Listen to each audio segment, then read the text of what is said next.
어서왕. 최근에 전 세계에서 화제가 되고 있는 소식들을 어서 빨리 알려드리는 어서왕입니다. 지난 16일 북한이 남북연락사무소를 폭파하면서 남북의 긴장감이 최고로 고조되고 있습니다.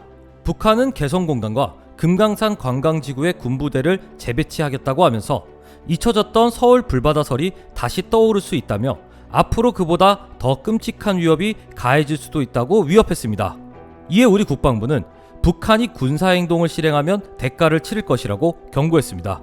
지금부터 우리 국방부가 준비하고 있는 북한이 두려워하는 가공할 만한 무기들을 소개해드리도록 하겠습니다.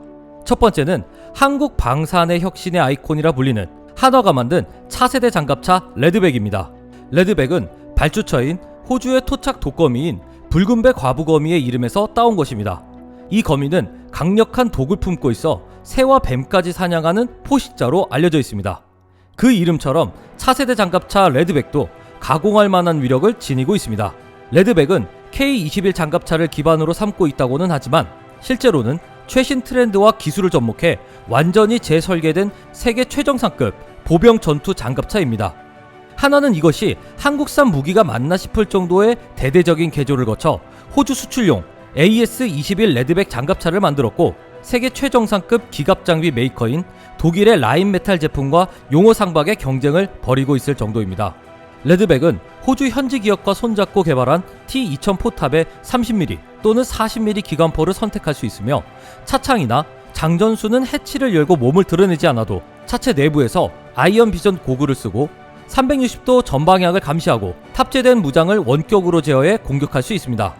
주포로 탑재된 부시마스터 MK44 기관포는 근거리에서 T-72 전차의 정면 장갑을 관통하는 기록도 보일 정도로 강력한 위력을 자랑하고 있습니다. 또한 이 기관포탄으로 적 전차 저지에 실패하면 포탑 후방에 두 발이 내장된 스파이크 LR 대전차 미사일을 사용해 4km 밖의 적 전차를 일격에 파괴할 수도 있습니다. 레드백은 방어 능력도 훌륭한데 무려 42톤에 달하는 차체는 복합 장갑으로 보호되며 필요에 따라 장갑 모듈을 추가할 수도 있습니다. 360도 전방향을 감시할 수 있는 능동 감시 레이더와 연동된 아이언 피스트 능동 방어 장치는 장갑차로 접근하는 대전차 미사일과 로켓 등을 요격할 수 있습니다. 이러한 성능 덕분에 레드백은 미국의 거대 군수기업 제너럴 다이내믹스의 최신형 장갑차 에이젝스를 꺾고 독일 라인메탈의 KF-41과 함께 총 사업비 5조 원에 육박하는 호주 육군 차세대 장갑차 도입 사업에 최종 후보로 선정되는 이변을 연출하기도 했습니다. 두 번째는 서울을 불바다로 만들겠다는 북한의 장사정포를 1시간 만에 제거할 수 있다는 한국형 전술 지대지 유도무기 KT-SSM입니다. 북한이 가장 큰 위협을 일삼는 것은 전쟁이 나면 서울을 불바다로 만들겠다는 장사정포입니다. 2016년 국방배서에 따르면 북한은 8,600여 문의 견인포, 자주포와 5,500여 문의 방사포를 보유하고 있습니다.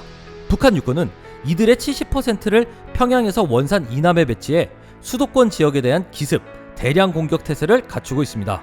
특히 신형 300mm 방사포의 경우 중부권 지역까지 공격이 가능하다고 알려져 있습니다. 우리 육군은 이에 대응하기 위해 K9, KN-55 자주포와 천무, 구룡 등의 다련장 로켓을 전방 지역에서 운용하고 있습니다. 하지만 북한에 비해 규모가 절대적으로 부족하고 북한군은 장사정포를 갱도진지와 후사면 유계화 진지를 구축 운용해 우리 군의 포병 전력으로는 타격이 어려웠습니다. 그런데 이 모든 것을 단 한 번에 바꿔버릴 수 있는 무기가 개발된 것입니다. 북한 장사정포를 최단 시간 내에 파괴할 수 있는, 정밀 타격할 수 있는 전술지대지 유도무기 KT-SSM입니다. 이 때문에 전술지대지 무기는 장사정포 킬러라고 불리고 있습니다. 전술지대지 무기는 발사대에 탑재한 미사일 4발이 연속으로 발사되어 장사정포 및 갱도와 사격 진지를 파괴하는데 지휘부까지 정밀하게 공격할 수 있는 강력한 무기입니다. KT-SSM의 탄착 오차는 1.5m 이내로 매우 정확하고 최대 속도가 마하 10 이상이어서 북한이 방어할 수가 없습니다. 이 때문에 북한 장사정포 제거에 현재 3일에서 5일 걸리던 것이 단 1시간이면 가능해졌습니다. 서울이 불바다가 되기 전에 북한의 장사정포가 먼저 불바다가 된다는 이야기입니다. 세 번째로 미국이 건조하려다가 포기했다는 앞으로 북한이 두려워할 수밖에 없는 합동화력함입니다. 합동화력함은 대량의 함대지 미사일을 탑재해 지상 화력 작전을 지원하는 함정으로 국내에서 2020년에서 2024년 내 추진해 2020년대 후반 전력화할 것이라고 알려져 있습니다. 미군이 건조하려다가 포기한 아스널십을 한국형으로 만들겠다는 것입니다. 아스널십은 바다에서 움직이는 미사일 탄약고라고 할 수 있습니다.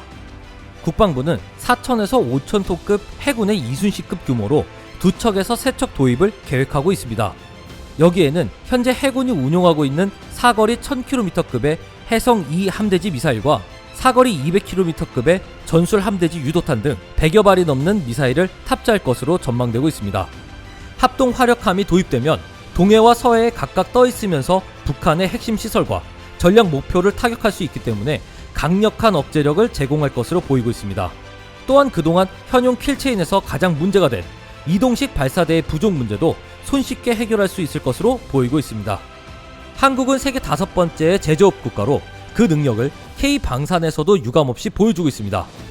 아직 재래식 무기로 군전력을 유지하고 있는 북한은 이번에 만약 군사 도발을 감행한다면 그동안 상상할 수 없는 한국의 최첨단 무기들을 맛보게 될 예정입니다. 지금까지 어서왕이었습니다.